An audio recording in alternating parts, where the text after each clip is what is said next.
G'day everyone, and welcome again to our Food Agility Summit for 2021. My name's Ash Rootsey, I'm one of Food Agility's Innovation Managers, and I'm here to introduce our keynote speaker for day one of our summit. If you thought keeping toilet paper stocked and secure on our supermarket shelves over the past 12 months was a challenge, then trying to navigate the hugely complex supply chains and supply and demands of Australia's food and agricultural system is a whole other ballpark.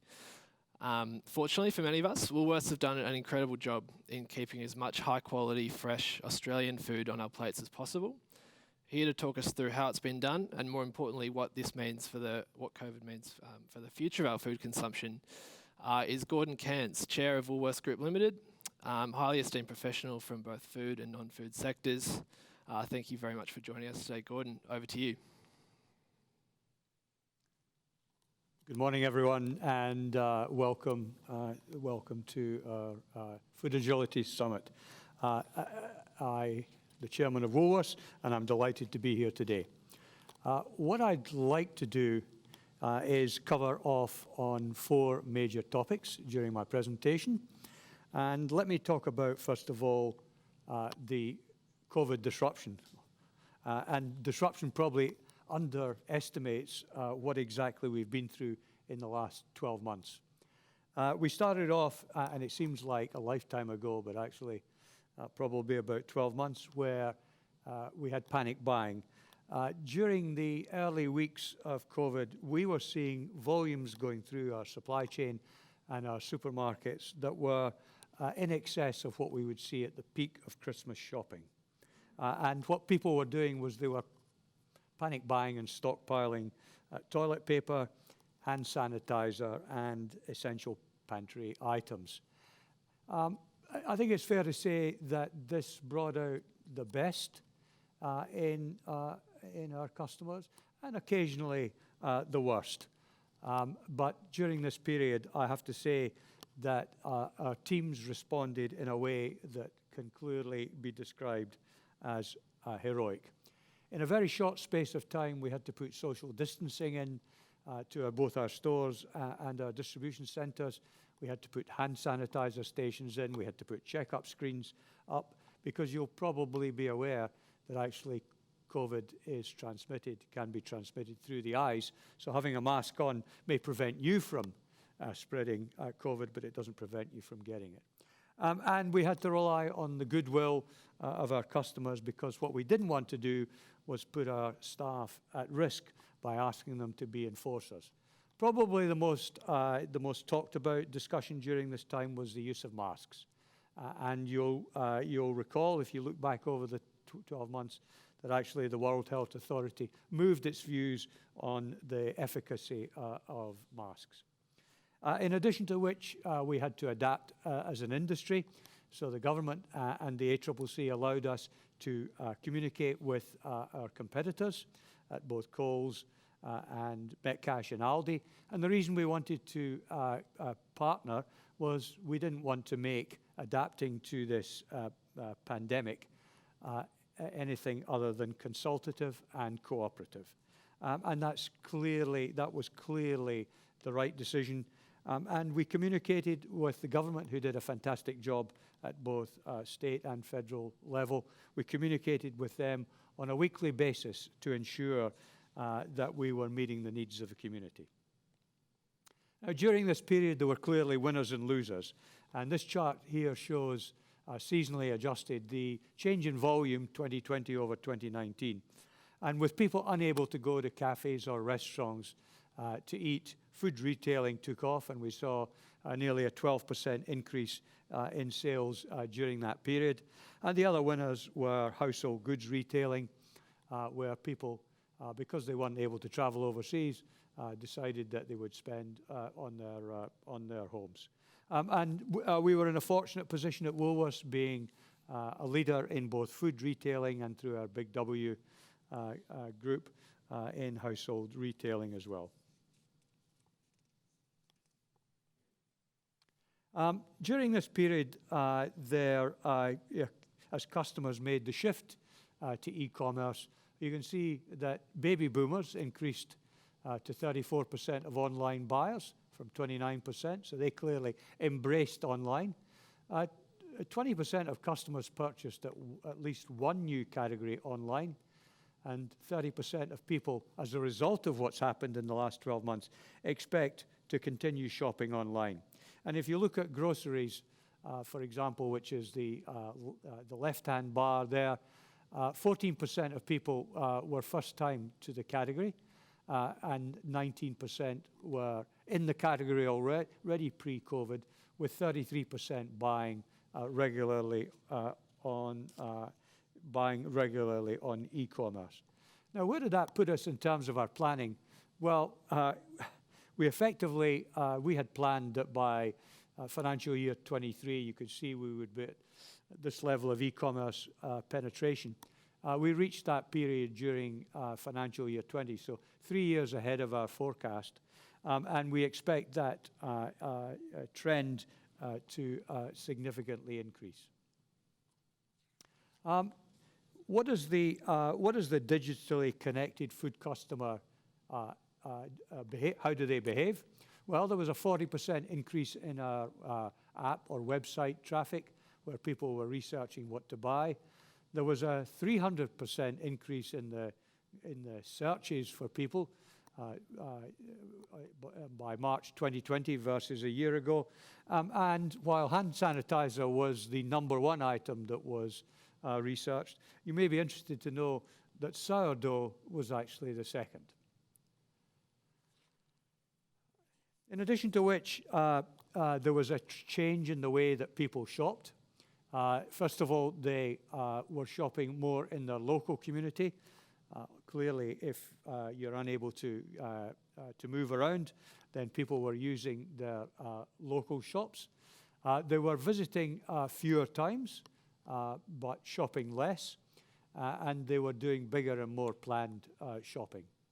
As a result, stores became the heart of the fresh experience, and we clearly benefited from this because we've spent in the last 4 or 5 years educating our team members, particularly in the fresh fruit and vegetable area, and to be able to help our customers. There was one interesting dynamic, and that was while we were experiencing COVID and we were also planning to move plastic out of our stores, the people who went into our stores to shop fruit and vegetables wanted to actually touch them and feel them. And this posed problems for us during COVID. In addition to which, it's well known that the least enjoyable aspect of shopping in a supermarket or a store is queuing at the checkout. And customers were saying, well, look, given that I am time poor in the amount of time I can spend out of home, and given that I don't want to subject myself to the possibility of catching COVID, I would like to get out quickly. And so we spent, during this period, a great deal of time adapting our stores for convenience and e-commerce. What also happened during this period was there was a turbocharged focus on health and well-being. We talked about health and well-being on a daily basis with our COVID updates, and so it was unsurprising that people started to focus on that in terms of their shopping. 45% of our customers have increased their eating home-cooked foods. 33% are eating more fresh fruit and vegetables. We actually give away free fruit and vegetables in our supermarkets for children, which has been a wonderful initiative because a number of our customers have said this is the first time their kids have actually eaten free fruit and vegetables. There was a 60% increase in the plant-based protein sales, with a greater emphasis there on health and sustainability. And finally, people are concerned about their sugar intake, and 44% of our customers said we're reading the labels to make sure that we are monitoring our sugar intake. At the same time as the move to health and sustainability, there was an increasing focus on locally grown and Australian made. And 74% of our customers, and remember we get over 11.5 million customers through our stores every week, there was 74% of customers said to us, and we know this because we contact 30,000 customers every week to see exactly what they're doing. And 74% they're placing an importance on Australian made. 60% think that fruit and veg is the most important Australian made category. 56% of our customers want clear labels that it's Aussie made on our shelves. And 35% of customers want clear signage to make shopping Aussie made much easier.